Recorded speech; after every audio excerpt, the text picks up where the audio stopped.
can have the same mom and dad and still look so different? Well, today we're going to talk about a process that makes that possible, a process called meiosis, not to be confused with mitosis, which sounds unfortunately similar.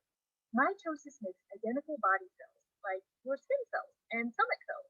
Recall from our mitosis clip that since it makes identical body cells, mitosis is important for growth and for repair of damage, or to replace worn out cells, but not meiosis. Meiosis is a process that contributes to genetic variety. Meiosis also doesn't make body cells. It makes sperm and egg cells, otherwise known as gametes, the fancier word. You might recall that humans have 46 chromosomes. That's how many chromosomes most body cells in your body have.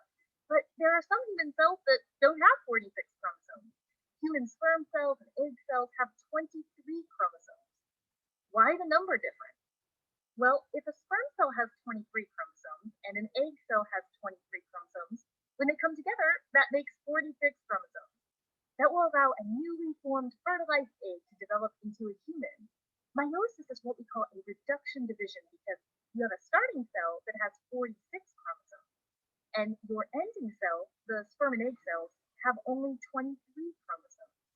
Before we can start getting into the stages of meiosis to make gametes, we have to remember what happens before meiosis can even start.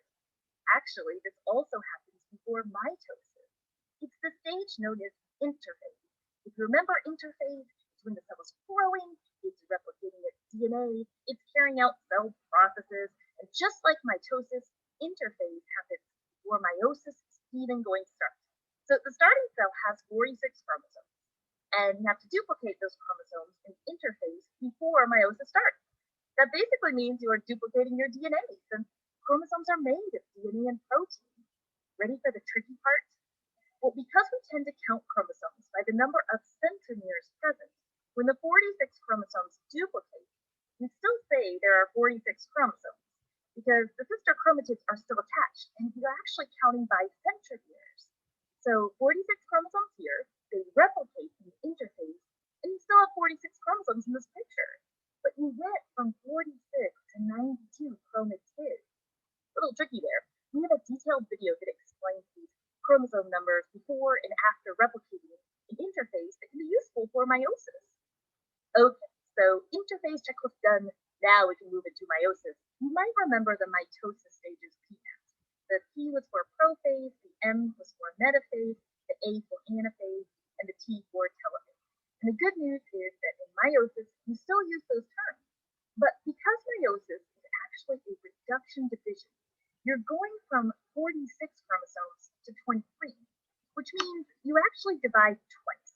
So instead of mitosis, where you divide one time and do PMAT one time, in meiosis, you're going to divide twice, and therefore do PMAT twice. Because of this, in meiosis, you put numbers after the phases to indicate whether you're in the first division or the second division. So let's dive right in. So let's start with the very first step, prophase 1. One thing I like to remember about prophase is pro, this actually means before, and it kind of helps you remember that it comes before all the other stages start. This is where the chromosomes are going to condense and thicken. They're actually going to line up with their homologous pairs. The word homologous means that the chromosomes are approximately the same size and they contain the same types of genes in the same locations. They're going to match up. It is during this prophase 1 that this amazing process occurs called crossing over. Now, I know crossing over probably sounds like something very different, but this is actually a really awesome process. This is when the chromosomes are lined up in homologous pairs, and they have this way that they can transfer their genetic information and exchange it between each other.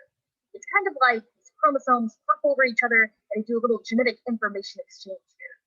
It makes for what we call recombinant chromosomes, which can eventually contribute to the variety that we were mentioning that siblings can have even when they have the same parent. More about that later. Now we move into metaphase 1. In metaphase 1, think of the N as standing for middle. The chromosomes are now going to be in the middle of the cell. It's a little bit different though from mitosis because these chromosomes are going to be in pairs in the middle of the cell. So it's not a single file line, they're in pairs in the middle. Now during anaphase 1, think of A for away because the chromosomes are going to be pulled away by the spindle fiber.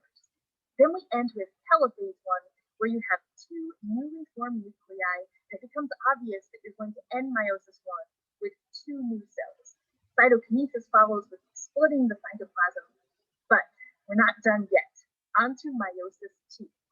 The very first step in meiosis 2 is prophase 2. It's not going to be nearly as eventful as it was in prophase 1, though, because they're not going to have homologous pairs of chromosomes. They also are not going to have this amazing process called crossing over. That doesn't happen again in prophase 2. You have your chromosomes, and the spindles are starting to form like they did in prophase 1, but prophase 2 is just not as eventful as having that process of crossing over. In metaphase 2, remember, think M for middle, the chromosomes are going to line up in the middle. This time, though, they are in a single file line. They are not in pairs like they were in metaphase 1. Anaphase 2, remember A for away, but this time it's the chromatids that are going to be pulled away by the spindle fibers. In telophase 2, you can see the nuclei reforming, and you can also see that the two cells have divided. There's going to be 4 cells forming. Cytokinesis will follow to completely split the cytoplasm. Now, keep in mind that meiosis in males produces sperm cells, and in females it produces egg cells. Because of independent assortment and also crossing over, you're going to have variety. For example, in a male, the 4 sperm cells that are produced each time, they are all different from each other. They're also different from the starting cell because the starting cell had 46 chromosomes, and the ending cells only had 23. So they are not identical to the original, and they are not identical to each other. This is going to lead to variety, a reason why 2 siblings with the same parents can look different from each other. They still developed from a unique egg and a unique sperm cell that came together. One last thing to think about. Scientists are often looking into the process of meiosis because sometimes the chromosomes don't separate correctly. It's called non-disjunction, when a cell can receive too many or too few chromosomes in the separation. This contributes to some genetic disorders, which is something scientists continue to study.